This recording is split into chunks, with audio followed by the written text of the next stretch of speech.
السلام عليكم. معاكم دكتور عبد الرحمن نصار. النهارده هنتكلم عن جير الأسنان. ايه هو جير الأسنان وازاي بيتكون وازاي امنع انه يتكون، وايه هو تأثير الجير على الأسنان وازاي اشيل الجير من الأسنان. ده كله هنشوفه مع بعض، يلا بينا.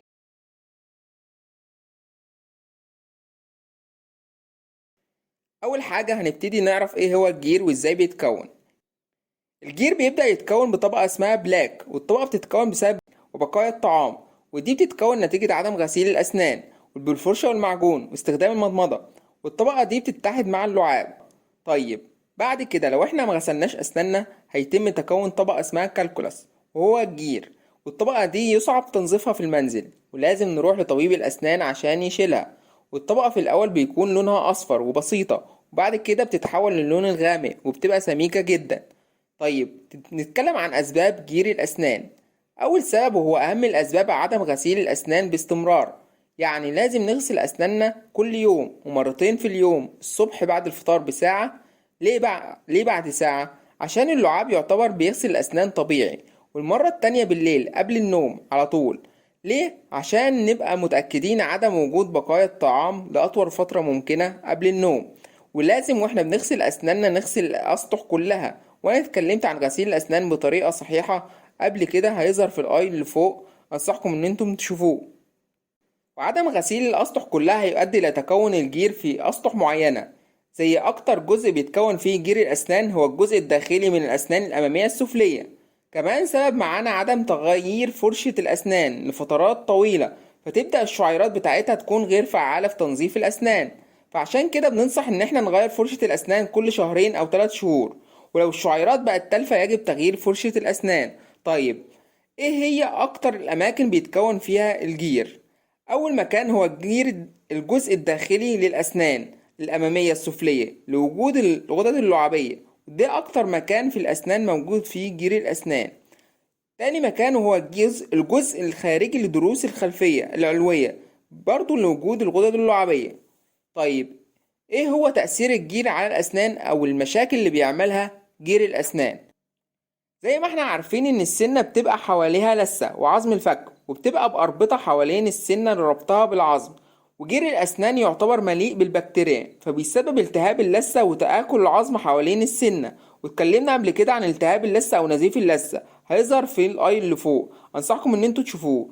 أول حاجة جير الأسنان بيبدأ يعمل في اللثة التهاب، يبدأ باحمرار في اللثة في الجزء اللي تحت السنة أو الضرس، ويبدأ يبقى فيه وجود دم مع غسيل الأسنان أو عدم غسيل الأسنان، واتكلمنا قبل كده غسيل الأسنان أو نزيف اللثة. بعد كده بيبدأ تراجع اللثة ويبدأ ظهور جذور الأسنان، وهنا هيبدأ المريض يحس بألم مع السخن والساقع عشان حساسية الأسنان. هيكون في الوقت ده رائحة فم كريهة، واتكلمنا قبل كده عن رائحة الفم الكريهة ايه هي أسبابها وعلاجها، هيظهر في الآي اللي فوق، وهسيب لكم اللينك كمان في الوصف.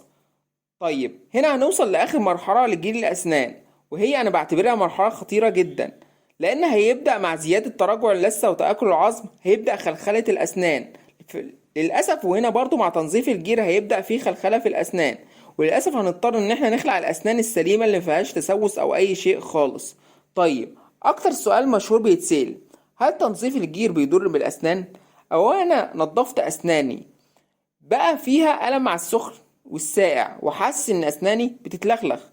هو للأسف زي ما ذكرت قبل كده إن الجير هو السبب وليس تنظيفه. يعني الجير كان مغطي سطح الأسنان، وأما شلنا الجير ظهر جذور الأسنان، وجذور الأسنان فيها حساسية. طيب، هل ده معناه إن أنا ما عملش تنظيف جير؟ لا طبعا. ليه؟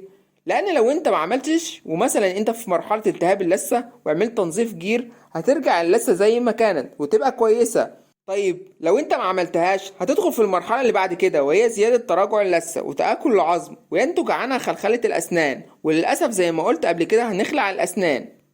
يبقى احنا كده لو عملنا تنظيف هنتجنب المرحلة اللي بعدها وهكذا. فدايما بننصح تنظيف جير كل 6 شهور أو سنة حسب الحالة. واحنا لازم طبعا بعد تنظيف الجير نغسل أسناننا بانتظام مرتين في اليوم. طيب، أنا بغسل أسناني وفيها جير، هو في سببين. أول سبب هو عدم غسيل الأسنان بطريقة صحيحة، واتكلمت فيها قبل كده طريقة غسيل الأسنان. والتاني إن جير الأسنان بيظهر بس على المدى الطويل، فعشان كده زي ما قلت نعمل تنظيف جير كل 6 شهور أو سنة. طيب الجزء الأهم، احنا بننظف جير الأسنان ازاي؟ تنظيف الجير بيبقى عند طبيب الأسنان، وانت مش هتقدر تعمل تنظيف جير في المنزل. طيب طبيب الأسنان بينظف الجير ازاي؟ هو احنا بنستخدم جهاز بيستخدم موجات صوتية. طبعا الجهاز غير مؤلم إطلاقا وبيكون بدون بنج، يعني احنا ما بنستخدمش حقنة البنج، يعتبر إجراء سهل وبسيط وغير مؤلم. طيب ايه الحاجات اللي هيترتب عليها تنظيف الجير، او ايه هي الاعراض بعد تنظيف الجير؟ طبعا هي بتختلف من شخص لاخر حسب المرحلة اللي انت هتنظف فيها جير الاسنان. اول حاجة حساسية في الاسنان مع السخن والساقع، تستمر يومين او اسبوع زي ما قلت حسب الحالة، وساعات بيبقى مفيش ألم خالص حسب مقدار تراجع اللثة عن الجذور. لو بسيطة هترجع اللثة كما كانت، ولو كان في فراغات بين الأسنان كبيرة للأسف هيبقى موجودة بعد التنظيف. تاني حاجة، لو انت نظفت أسنانك في المرحلة الأخيرة واللي هي تراجع اللثة بشكل كبير وتآكل جزء كبير من العظم حوالين السن أو الضرس، للأسف هيتم خلخلة الأسنان. ممكن يكون الموضوع لسه في الأول فالمريض هيحس بخلخلة بسيطة في الأسنان، ولو في المرحلة الأخيرة هتبقى الأسنان في حركة كبيرة، وللأسف لو المريض حاسس بألم فيها هيتم خلع الأسنان مؤلمة، وهيتم تعويض الأسنان بتركيبات ثابتة أو متحركة. عشان كده دايما بننصح بتنظيف الجير في أول مراحل أو كل 6 شهور. طيب آخر جزء هو إيه المفروض نعمله بعد تنظيف الجير، أو إيه هي التعليمات المفروض نتبعها بعد تنظيف الجير لعدم حساسية الأسنان. أول حاجة لازم نغسل أسناننا بالفرشة والمعجون يوميا الصبح وبالليل. الصبح بعد الفطار بساعة، وبالليل قبل النوم مباشرة لعدم وجود بقايا الطعام أثناء النوم. تاني حاجة استخدام المضمضة مرتين في اليوم ولمدة دقيقتين، ولازم تكون مركزة ما نخففهاش، وتكون قبل النوم مباشرة لضمان بقائها تركيزها أطول فترة ممكنة.